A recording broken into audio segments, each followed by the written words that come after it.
Hey Clyde, I'm John Collins.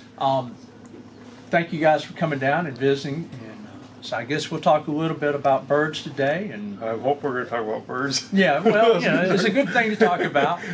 We'll talk about birds, maybe housing and incubation and nest boxes for waterfowl.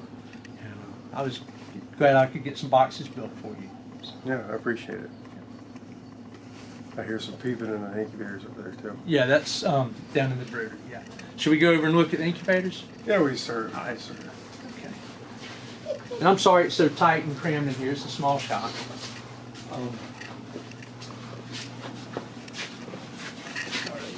These are old style GQF. The old style GQFs, I retrofit them with digital thermostats. Still use a wafer backup, but also use Inkbirds for everything it's plugged into. So that way I have three ways.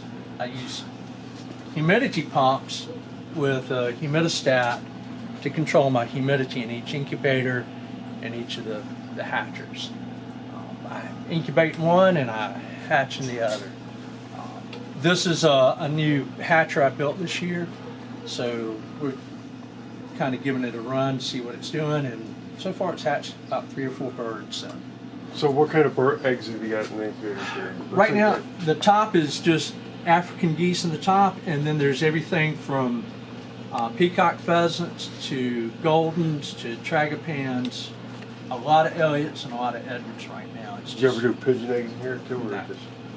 you just let them do the? Pigeons do their own thing. They do it better than I can do it. And is this where you store your eggs up Right. there? We gather eggs every morning and every evening. They go into the turner rack up top, and we set eggs usually on Sundays. So you have this turner rack plugged in so it turns eggs? Correct. All right, interesting. Right. That way I don't have to do it every Yeah, day. You know, I forget. Yeah. You get to be a man of my age, you know, things like that. So yeah, they get labeled. This year I've started labeling the eggs with when they are due to hatch. I don't label them any longer By the date, because then you're trying to figure out when they're actually due to hatch. So The only problem is some of the birds, at least in the waterfowl, like a black swan, for example, be 35 to 40 days. Right. So then you got to put the date. Right.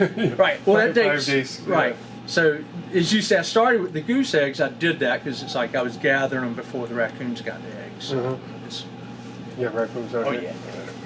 But anyway, that's kind of how we do it. The birds come out of this hatcher, and they go down into this brooder first. Let's see, we got anything in there that's still can't? Yeah, there's a bird in there. So you're using shavings for? Yeah, I use shavings. And what have you got? One of those heat emitters? Right. That is a infrared heater. Run your hand under it. If you feel the air's not warm in there, but the heater's warm. Yeah, that's interesting. So I've got some down in the brooder house I can show you in a box. So what are these little pheasant chicks in here? Should be a jungle fowl and probably an Elliot, I believe. That's probably the only thing that's hatched so far. And you don't have to worry about. I see this water dish is full-size chick water dish. Yeah. You don't worry about drowning. I haven't had any issues with these type pheasants. Really? Now the peacock pheasants, I'll do the small one, or let me reach back here. This is what I do a lot of times with Marbles. Yeah, I just do marbles. Yeah, around the rim. Yeah. And that way they can. Just put marbles in the water dishes so the chicks don't drown. Right. That way there's something for them to climb out of. But You can always use rocks for that too, but Yeah. marbles are nice because they stay cleaner. right, I can bleach these and make quite a mess. So, and the brooders, all my brooders are controlled by a thermostat as well. If you look back there, you'll see the gray box. It's an electronic thermostat? Correct. So that's just controlling that infrared heater back there. Correct. So if that malfunctions, how is the heat going to go? No, I have these full gate, so if they go out, it shuts down instead of going wide open. Right. It's a full gated. I made the enclosures, and they're made so if they fail, then it's an open circuit. There's no power to go side. At that point, everything's cold. So how do you clean that brooder? Get down on my hands and knees and scoop, see the stuff scoop it right out. there. Yeah, I've got a scoop and brush and scrub it. It's elbow grease. Huh? Yeah, and then I use what is that? That's Solmat. That's not it. Anyway, I've got disinfectant that I use. A lot of times I use odor band or Tektron. And what do you use for same thing for the incubators? Yes. You clean the incubators? That. So I did notice that you got some chicks hatching in here. You don't transfer them to a hatcher or a hatching tray? They usually go in there. That's just an it? oversight. I missed that one last. We had the meeting, our club meeting today, and so I was back and forth. I had to go do a board meeting last night. And so that. So these doors, did you put these doors on, or does they come with this? You can buy. These are retrofit. They're direct bolt-on from Just so you can see them. right. Now these are like real. These are what 25-year-old incubators here. Probably, Like, if not older. yeah. I mean, 'Cause they're I got old. one. It's a 1500 or something like that. Or Yeah, this is a 1202, and I think that's yeah, it's Yeah. it is, yeah. that's the 1500 right there. Yeah. So how often you disassemble the top to clean behind? Where I don't the fan take the is? top off. I have them so the backs come off. Oh, you made them so the backs come off, or?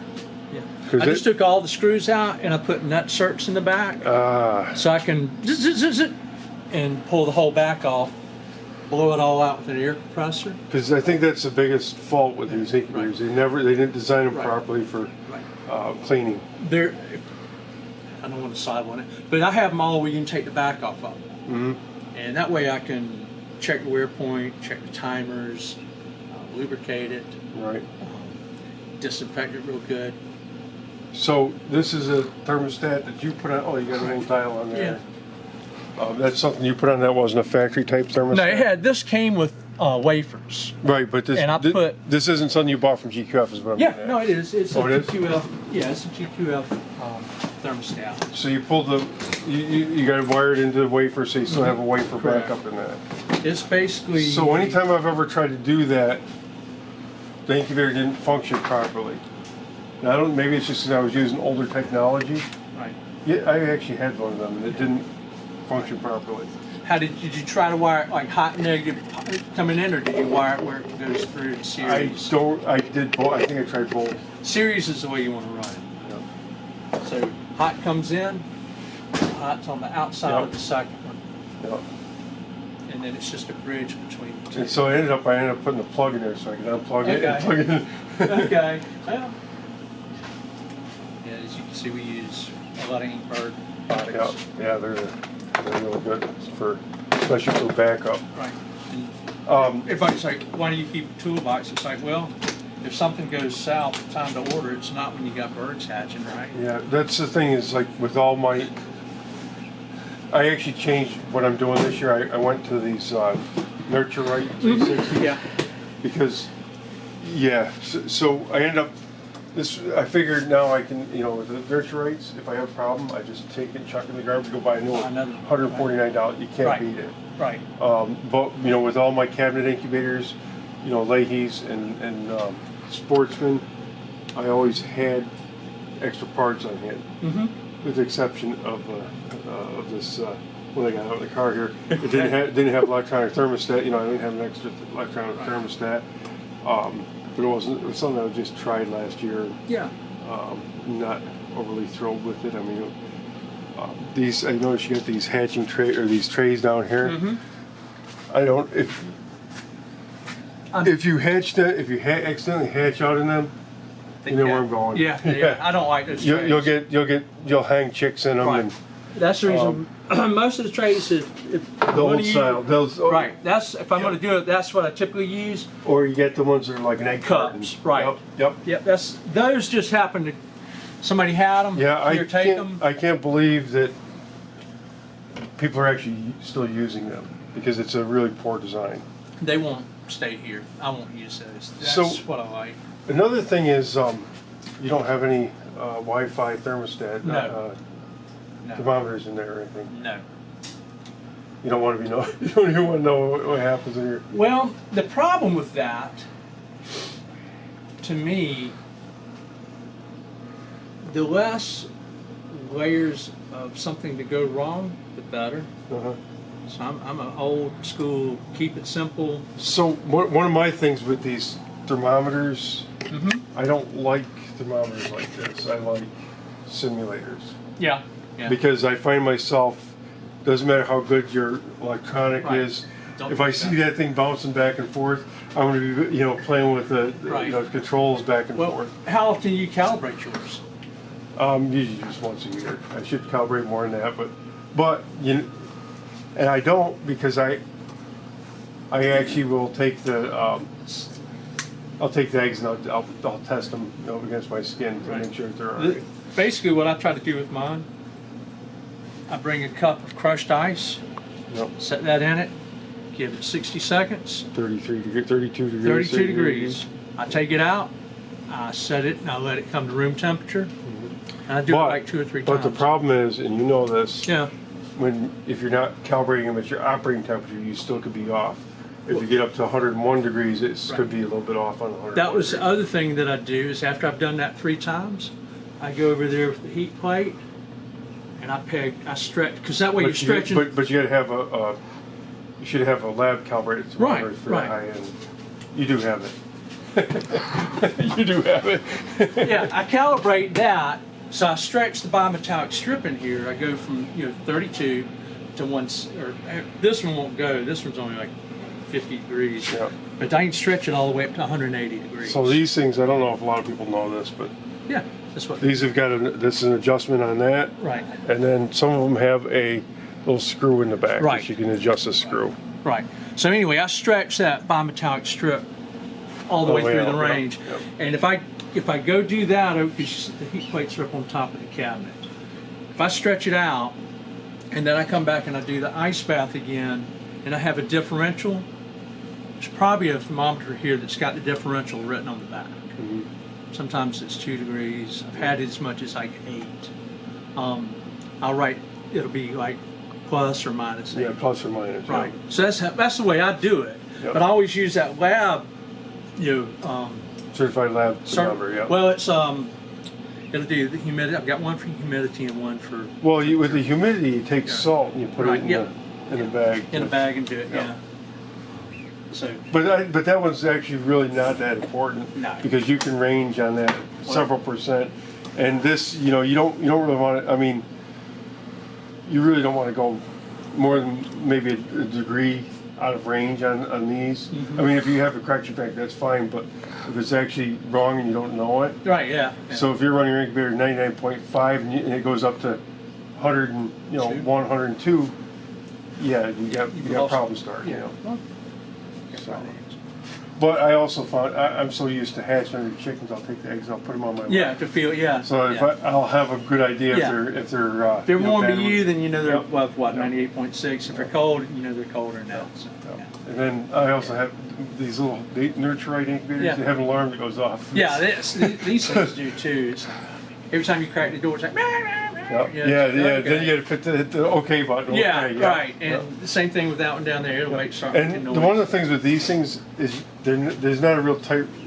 It's kind of a sloppy calibration range on Right. that. So you don't really, even though it's down to tenths. Yeah, it doesn't. It's not that accurate. 3%. Yeah. 3% range. So you definitely can't. This is only for a backup. Yeah. Is all that is. That's all I use it for. Yep. Give me a range, and as long as I'm hitting somewhere close So to that. what do you have that set at? 102 for? Oh, no, that's this is actually the humidity. humidity. Yeah, the that's humidistats, humidity. yeah. What about your? You I have have it at 100.2. 100.2. 0.2, yeah. See, for me that was too tight of a range. Yeah, And yeah. it's just like, I'm a little OCD. yeah, but I couldn't get them to operate that tight because I was operating my incubators at 99 and a half, 99 Yeah. and 3/4. But if they fluctuate a yeah. degree, then Yeah. you lost. got alarms going off Yeah. all day. and Well, night. yeah, it's noisy in here sometimes. What's that? Oh, that's a little That's a little domestic goose there. Goose, that's, yeah, a huh? little domestic goose. Yeah, like I said, we were just kicking this one to see how well it was working. I just finished putting that one together not too long back. I would say a high quality piece of. I wanted a little bit taller trays for like trags and stuff because these little 1.5-inch trays. If a bird hatches out in one of those, it falls over the edge. It's like, okay. So with these big trays in there, does it Mm-hmm. inhibit the circulation or? No, these run right at 126 CFM. I went to 200 of this. and I also have a diverter plate in the back. So. Oh, like the old style. Mm-hmm. Yep. That was actually another design flaw that I thought that GQFs Right. had, because they kind of took the Leahy Right. style And- incubator and copied it as a cheaper version. Right. But it was almost like they didn't do the research Right. when they built it. They just like, hey, we got a box, Yeah. we can sell it. Right, and they didn't put a diverter plate in. Yeah. So it's like it just Yeah. blows everywhere instead Yeah. of. Yeah. And you know, and it amazed me because I think those Leahys they started manufacturing them back in the 30s or maybe even before. Yeah, and some of them were kerosene, weren't Yeah, the original ones were kerosene. Yeah, Yeah, okay. but they started manufacturing electric ones in the 30s, 40s, and they put all this thought into them when they, when they were designing them. They all have that diverter plate and everything in them. Yeah. Where do you have the heaters in this? Is this right in up front of top, the right, up top, that it's a, little plate up there is a, Right, that's a PTC type. And what is this down here? That right there's a sensor For temperature, humidity? for everything, both. Oh, everything. Yeah, it's Really? integrated. But yeah, let's see the heater plate. Yep. Yeah. How's that? Is that pretty consistent? I like them because they're Inconel wire is resistance based, so it has to build from the ends and it comes all the way to the center. Yep. Then your thermostat comes into play. But until it heats up all the way through the weave, it's still heating. So Right. the outer edge could be hotter than what the inner. Right. It's basically command on. So when it's on, the whole whole thing's thing's on. on. And when it's off, the whole thing's off. So there's not any. When this turns off, you can put your hand on it and hold it. So one of the things that always drove me nuts about these two, with GQF, Yeah. they were inconsistent with their heating elements they put in But it's there. Inconel, yeah. Sometimes they put a bigger element in there, sometimes it's smaller. So that actually created a problem when they started going to these electronic thermostats, Yep. because if your incubator had a certain, Resistance on the wire, yeah. your humidity, your thermostat wouldn't work. Right. Well, it's the heat, that heat ramp, like I was just talking about, the ramp, as it starts heating up, based on the resistance on that wire, you could have a rapid response or you could have a protracted response for heat. And the thing I like about this, you're seeing this here and it's on, off. So you don't have any off. big, you got less swings in this. This is Yes, just this is a lot continuous. less swing, yeah. Yeah. And I've got one out over here I can show you because I'm building another So that makes a factory. lot of sense with the newer incubators, how they're more consistent with the Correct. temperatures. Right. Yeah, that's something I didn't know. I still like the wood better than the new ones, so with that plastic coating. Because I feel like these, after a little while, the wood actually becomes part of the humidity sink, if you would. Right, It reaches right. a level and It would, because Yeah. it's holding humidity in it versus, with the plastic, it's either in or out. And right, that's or it. it condenses. And, Yep. Yeah. So Yep. That's And just- that was actually one of the things that they always said with the waterfowl, when you hatch them out in the cabinet incubators, they hatch out better because they hold humidity better. Yep. right. Of Right. course, you got this painted, so. Well, paint's porous. Paint's not a. Oh, it's a porous yeah. paint. Oh. Paint's always porous. It's never going to be a membrane. Yeah, but that's kind of like real smooth and Well, this, not yeah, very sanded it's it. not as porous as Yeah. like an old redwood. Yeah. The other thing is like this here with these humidifiers. Do you have a lot of problem with dust, like calcium? Yeah, the precipitates. Yeah, It's all. You can see the doors there. It's coated with it, and you can clean it today, and it's it'll right look like back that tomorrow. And it really creates havoc on those bearings. Oh, and- yeah. Or whatever it is that they have in the fans. And That's the reason I like it where the back comes off so you because can replace the fans more. well, or grease it. I lubricate it. Oil, yeah, I lubricate it. Yeah, that's another problem with you got this is a different kind of fan you got Yes. there, but these fans that came in these things, they last a few years, but they're not anything. Well, you know all that is. It's a bathroom fan. Oh, that one is? That's all they are. Yep. Yeah. Oh, yeah, yeah. That's all they yeah. are. Yeah, they're kind of just. Yeah. And another thing that drives me nuts about these fans, and you didn't see it with the older ones, the older ones were made with real metal. These things are made with aluminum. Right.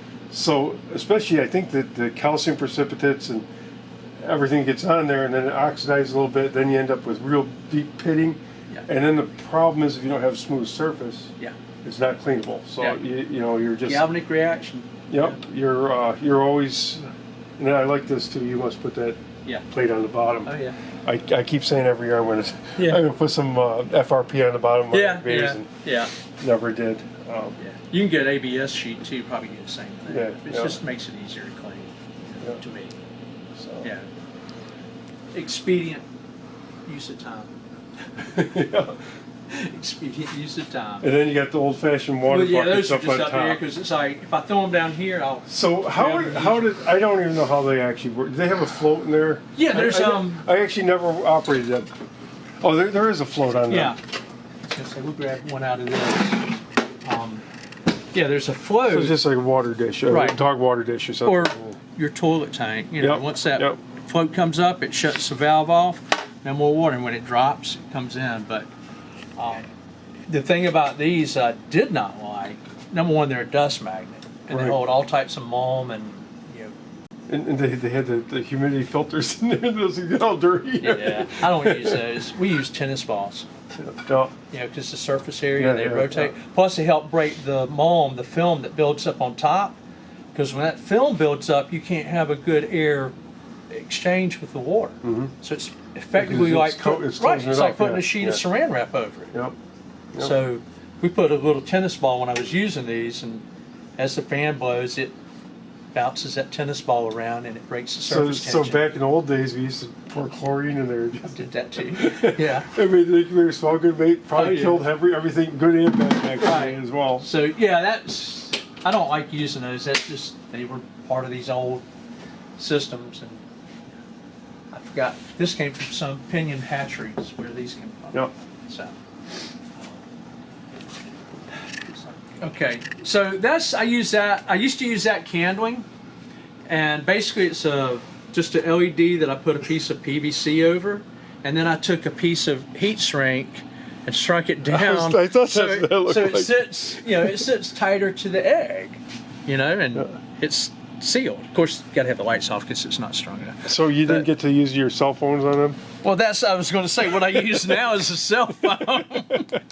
So it's just a lot easier, So the cell phone seems to be a lot brighter Yeah, it's a lot light brighter. too. So I found remember the old style, especially Lion Oh, yeah. made some awesome egg candlers, and I actually have one of the old ones where you can adjust the intensity on it, Mhm. and I never understood it. When I got this thing, I got this thing like 30 something years ago. It seems like it was like really expensive, like $60 or something, way back when I bought it. And I got to search around for light bulbs every time I needed one Right. because they're hard to find. But I never understood the value of having something you can adjust the intensity on. And this thing is really, it's better than a cell phone, but I can't carry it everywhere. Yeah, it's big, right? Yeah. I mean, it's like that big, but it's got the adjustment on the for the intensity, Right. and I really love it. But 99% of the time I don't. I use just pull a cell phone. That's out. all I use anymore. Or if I'm outside, and if it's bright out, use the sun. Yeah. Right. You Yep. just cup it Yep. and hold it up to the you sun. Hold it up Yeah. and you can Yeah. just look up in there. And, That's the way I do all the dove eggs. Yep. Yep. Because I'm not Yeah, going to bring see, them all the the- way in, and Yeah. it's like, And then like old guys like Kelly McMullen and yeah, they'll actually, if they're incubating, they'll take a ring. yeah, tap ting, the- ting, ting, yeah. And you can tell. Knowing my luck, I'd break the egg. Yeah, this one's probably got dead batteries. Is why it's. I mean, there's no telling when I charged the batteries. Oh, that was a long time ago. So, yeah, I wouldn't trust that light to see your way out of here in the dark. I like that. The egg turner. Yeah, it's just, everybody told me. you Oh, need to look turn at the this! edge. You're going to kill all these embryos here because you got the You got the marker on the there. Sharpie on Talk it? about Yeah. the marker, John. How long? Okay. How long has that been non-toxic? I mean, yeah, that debate seems to happen with everybody. It's like, oh, it's toxic, but yet that ink has not been available in the United States in 40 years. It's been like 77 or something. Yeah, like that. well, there were some industrial applications that you could still get the high metal ink up until the 80s. But everything else since then's been soil But that's based. the thing. That's the key, though. Industrial based. I can't get it. You might be able, but I can't. But it's like we used to mess with each other with Sharpies. You look at Sharpie and give it to them, and then they can't write on anything. But I've never had an issue with the Sharpie. I have had issues trying to use pencil, where I poked a hole in an egg. So I don't use a pencil anymore. Well, the other problem is if you use Bantams, Yeah. and if you're using pencil, it Like comes a- right off. right. But You know, the markers, you write it down, one and done. right. I mean, so we keep Sharpies, or maybe I should just say markers. So here's another way I can ruin your egg by touching it. What's your opinion about that? I don't know. Contagious. You don't wash your hands or wash your eggs? Or Well, as you can anything? see, my eggs are pristine out of nice clean pens. So, I figure if Mama's going to sit on it, it's good enough to go in the incubator, right? Yep, that's. So, and some of these I didn't know you raised jungle fowl. What kind of jungle fowl you keep? greens and grays. Oh, you got greens too, huh? Oh, look. I'm excited. I can't wait to see it. Yeah, they look like they don't have any coloring. They're young. No. They were last year's hatch. They're young and they got eggs? No, that's my Your Sonarets. great, your Yeah, great, that's the yeah. Sonoret, yeah. Yeah, you'll have fun with those greens. Yeah, the greens. Yeah, I'm looking. They're still in the quarantine pen. Yeah, you'll have fun with them. Yeah, yeah. We struggled with them for years, and Struggled. it's a struggle. Yeah. Yeah. Oh. Now I'm struggling with grays though. They started eating eggs last year, and I clipping their beaks, and after keeping them for 10 years, and then all of a sudden just. What's the personality on your grays? I got one cock that's really nasty. I've had him nasty before. In fact, I had a keeper want to sue me for. He came down his further head. Well, the only reason I asked, that was a topic of discussion today. Everybody with grays here today said that their grays were absolutely vicious. And you'll see mine. He's like, How old is he? 5.